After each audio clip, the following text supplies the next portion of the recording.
What's up, guys, and welcome to the channel. Today I'm going to give you guys 5 reasons why I'm going to miss my 2019 Dodge Charger. So this was the very first car I bought brand new back in 2019, and honestly it blew me away when I saw it in person. I've seen photos. That was technically the year they refreshed it, and it stayed true till the last call. And reason number 1 is the looks. It's absolutely incredible looking car. You can get so many different specs. It was actually the first year you could have got the wide body. I got the base to save some money, but yet it still looked beautiful in the pitch black with the gunmetal wheels. Had a nice spoiler on it. Really aggressive looking, but yet really tasteful where it's not too much. It just was a beautiful looking car. The way the black paint shined once you washed it, you could see it was like a mirror finish. You could literally see a reflection in it. It was a pain in the butt to keep clean, but it was a beautiful car. Looks is definitely number 1 to me. Number 2 was the price. I feel like I stole this thing. So the sticker, I have it right here, was $41,490 if you want to pause it to see the spec, even though it is the base model. Yeah, it was $41,490, and it was on sale for $38,000. I wasn't even planning to spend that much. I was actually looking at used. Shout out to my wife. She just told me to get new. You're going to get better interest rate, better warranty. You ain't got to worry about if it was taken care of. So I'm glad she talked me into it. The price was amazing. It held its value. I sold it 3 weeks ago. Drove it for almost 5 years. I'm like 3 months shy of 5 years. I bought it in April 5th, 2019, and it held its value. It was the right time for me to sell because I knew it was paid off when I sold it. I knew I could get a big chunk to help get my second place dream car. That was actually my third place dream car, and now it helped me get the second place dream car. I wish I could own and keep all these cars, but it just made sense to use my equity. But anyways, amazing price, held its value. I didn't lose much on the deal, so that was incredible. I was really happy with what I sold it for. They went up, to give you an example, just on the price range. There was one model ahead of mine. I kind of wish I would have got it, but I'm kind of glad I didn't. I saved a little bit of money.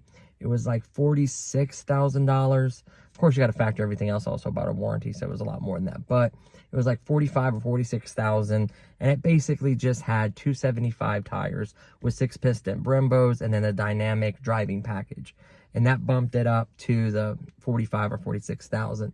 Well, that particular car, I went in probably about a month ago to get an oil change, and now they're like $57,000. Same exact spec.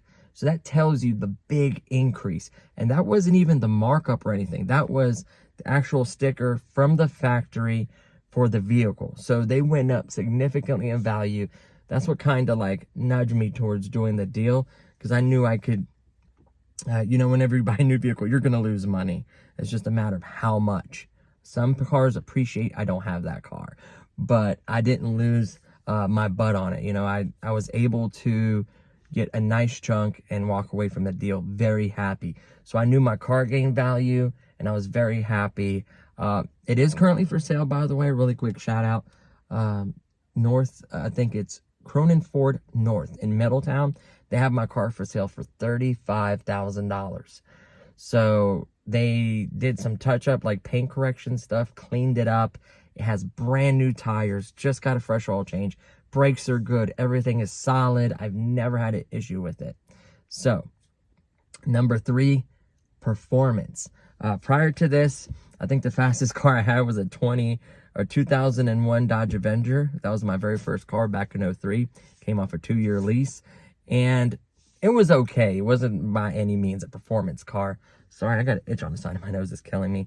It wasn't a performance car by any means, but it was fun to drive.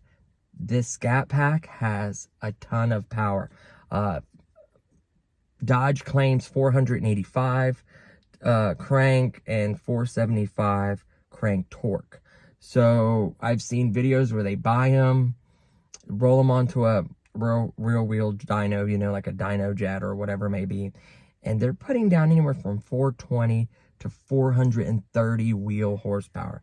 So by that standard, you lose, I think, 15% powertrain loss through the powertrain. And that would put it right at 500 crank. That's incredible. They didn't sandbag as crazy as some other companies do, but they did sandbag. So somewhere in the low, you know, 502, 503 range, somewhere like that. The horsepower and the torque. So that is huge. The performance was incredible. It just blew me away how fast it was. You know, I've done a few runs because it had the performance pages where you can catalog. Yes, it kind of went off wheel spin. You got to watch that. You can be spinning them real fast and it can give you some crazy times, but you can tell if it's right or not.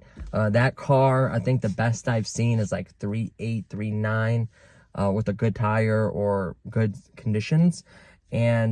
But all of them should be able to get like 4.4, 4.5 range.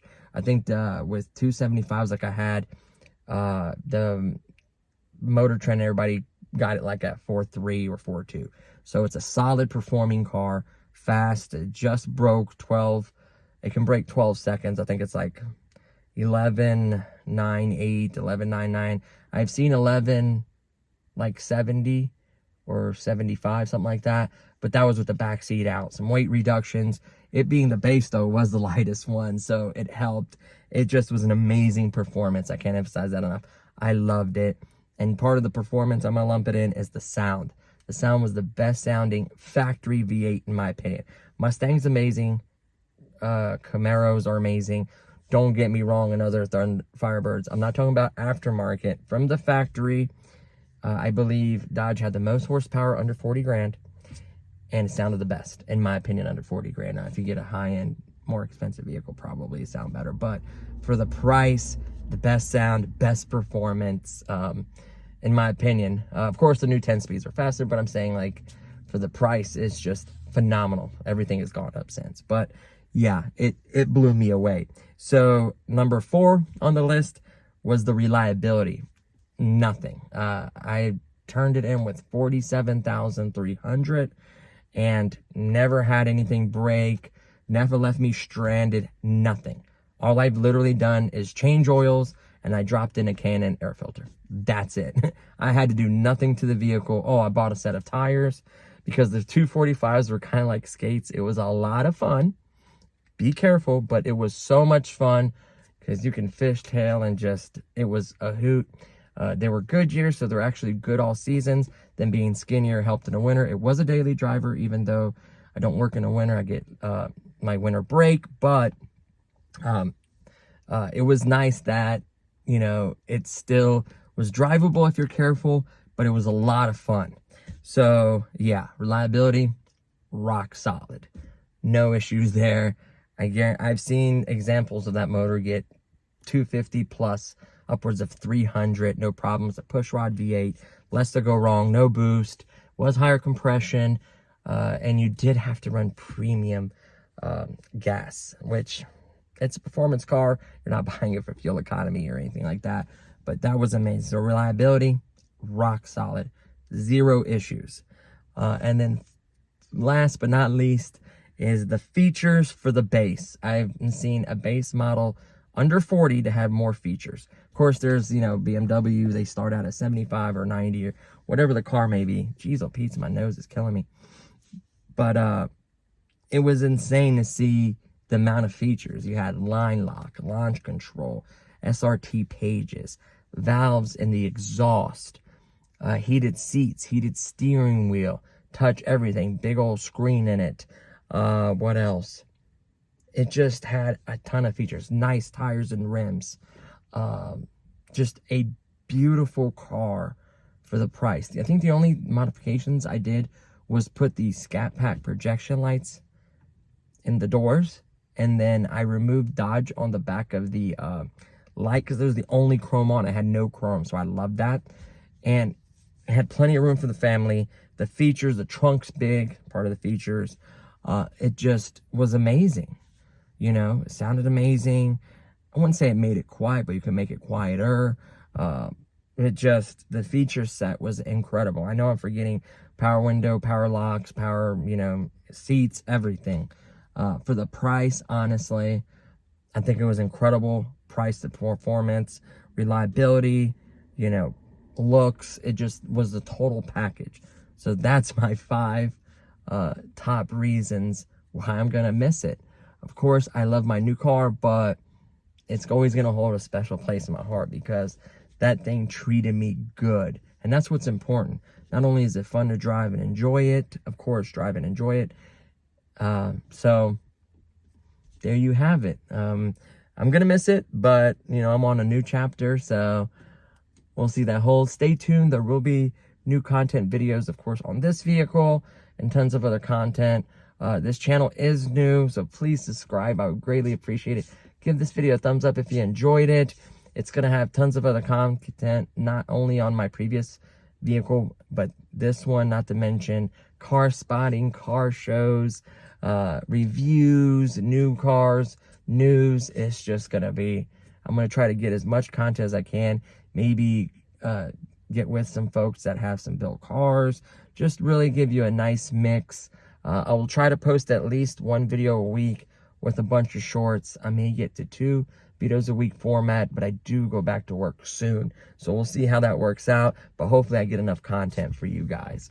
So that's going to do it. Thank you so much for watching, and I'll see y'all next time. Peace.